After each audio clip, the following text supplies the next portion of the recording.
पहनना नहीं आता। अरे लेकिन बहू, ये बहुत सालों से हमारे लिए काम कर रहे हैं, ऐसा कैसे निकाल दे? हाँ मेम साहब, मुझे नौकरी से मत निकालिए, मैं अच्छे से काम करूंगा, आपको शिकायत का कोई मौका नहीं दूंगा। मैंने एक बार जो बोल दिया सो बोल दिया। जल्दी से कोई नया शेफ ढूंढ कर लाओ। अगले दिन ऑफिस में, ये सब क्या है? अभी तक ये काम पूरा क्यों नहीं हुआ है? मैम, वो क्या? किसको दिया था मैंने ये काम?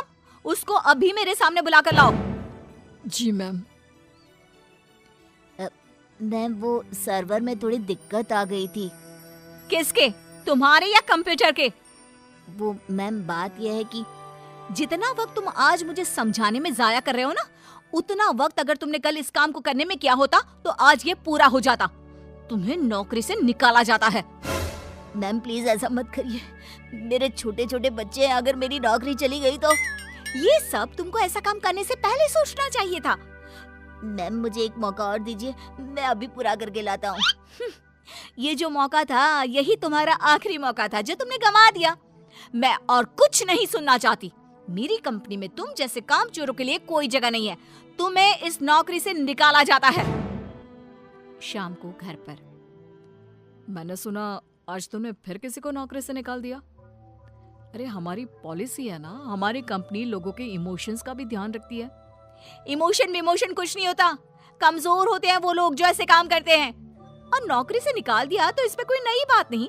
जिस तरह घर को साफ करने के लिए गंदगी बाहर फेंकनी पड़ती है, उसी तरह कंपनी को आगे बढ़ाने के लिए यूजलेस लोगों को कंपनी से बाहर निकालना पड़ेगा।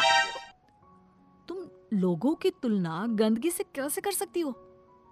जिस स्पीड से तुम लोगों को निकालती हो, मुझे डर है कि किसी दिन कंपनी के सभी लोग ही ना निकल जाए।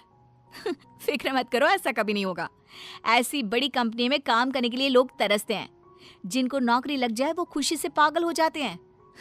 तो ऐसी कंपनी कभी खाली हो ही नहीं सकती। वैसे भी मुझे किसी की इमोशन से कोई लेना देना नहीं है। लेकिन बहू, तेरे स्वभाव को देखकर लगता है कि जरूर खाली होगी। अरे बहू, लोगों को दर्द होता है तो ये क्यों नहीं समझ पाती है? मम्मी जी, आप कब आई? आपको क्यों ऐसा लगता है? दर्द वर्द कुछ नहीं होता। कम से कम मैंने तो इस दर्द नाम की चिड़िया को कभी फील ही नहीं किया।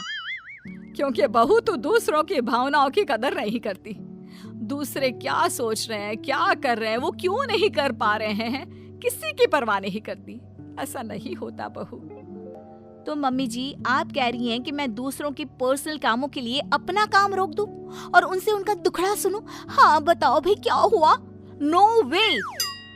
नहीं बेटा, मेरा मतलब ये है कि तू बस एक गलती होने पर लोगों को काम से निकाल देती है। ये भी नहीं सोचती कि अगर उसे काम से निकाल दिया तो उसका घर कैसे चलेगा, वो अपने बच्चों की फीस कैसे भरेगा। मम्मी जी, आपका मतलब है वो कितनी भी गलती करे मैं उनको माफ कर दूं और वापस ले आऊं?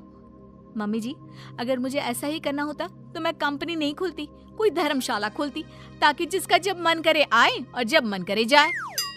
माँ का वो मतलब नहीं है। माँ बस इतना बोल रही है कि अगर वो गलती करते हैं तो उनको डांट लिया करो, समझा दिया करो। लेकिन नौकरी से निकालना बहुत ज्यादा नहीं हो गया? मम्मी जी, आपको भले ही ऐसा लगता हो, लेकिन मैं इतनी बड़ी कंपनी ऐसे ही नहीं चला रही हूँ। ऐसे बहुत देखे मैंने और मैं ये अच्छी तरह जानती हूँ कि ये कैसे सुधरेंगे। इसलिए आप चिंता मत कीजिए और आप प्लीज मेरे कामों में दखल मत दीजिए। मुझे अच्छी तरह पता है कि मैं क्या कर रही हूँ। एक दिन अचानक से रिया की बेटी की तबीयत बहुत खराब हो जाती है और रिया कंपनी की जरूरी मीटिंग छोड़ देती है। बहू, तू यहाँ क्या कर रही है? तेरी तो बहुत जरूरी मीटिंग थी ना?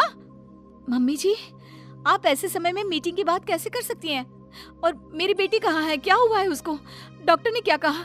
यूं अचानक से बेहोश कैसे हो गई? उसका बीपी लो हो गया था, जिसकी वजह से वो चक्कर खाकर गिर पड़ी और उसको थोड़ा बुखार भी है। अच्छा हुआ, कोई ज्यादा घबराने वाली बात नहीं है। मैं तो डर ही गई थी।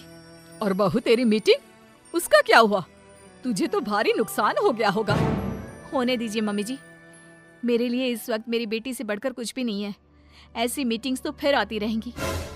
लेकिन बहू, कुछ दिनों पहले तुमने ही कहा था कि किसी के निजी काम के लिए तुम्हारा काम नहीं रुकेगा, तो फिर ये सब क्या है? मम्मी जी, आपको क्या हो गया है? ये किसी का भी निजी काम नहीं है, ये मेरा अपना निजी काम है। वही तो बहू, जब तुम्हारा काम था तो तुम सब कुछ छोड़कर यहाँ आ गई, और तुम चाहती हो कि दूसरों के घरों में कितनी भी परेशानी दिक्कत आ जाए वो उसको छोड़कर अपने काम को पहली ड्यूटी समझे।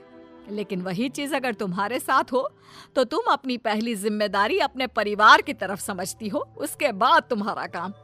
ये कैसी नाइंसाफी है? उनके साथ तुम करो तो ठीक और वो करे तो गलत। आप सही कह रही हैं मम्मी जी, मैंने ये बात कभी समझी ही नहीं। अब तो समझ गई ना? अब से उनके साथ कुछ ऐसा मत करना, उनकी भी परेशानी समझने की कोशिश करना। हाँ मम्मी जी, अब मैं सब समझ गई हूँ। मुझे अपनी गलती का एहसास हो गया है। शायद सही कहते हैं लोग, जब तक वही दर्द आप खुद ना झेलो तब तक आप दूसरे के दर्द का अनुमान नहीं लगा सकते। मुझे ये देखकर अच्छा लगा बेटा कि तुम्हें बहुत जल्दी अपनी गलती का एहसास हो गया।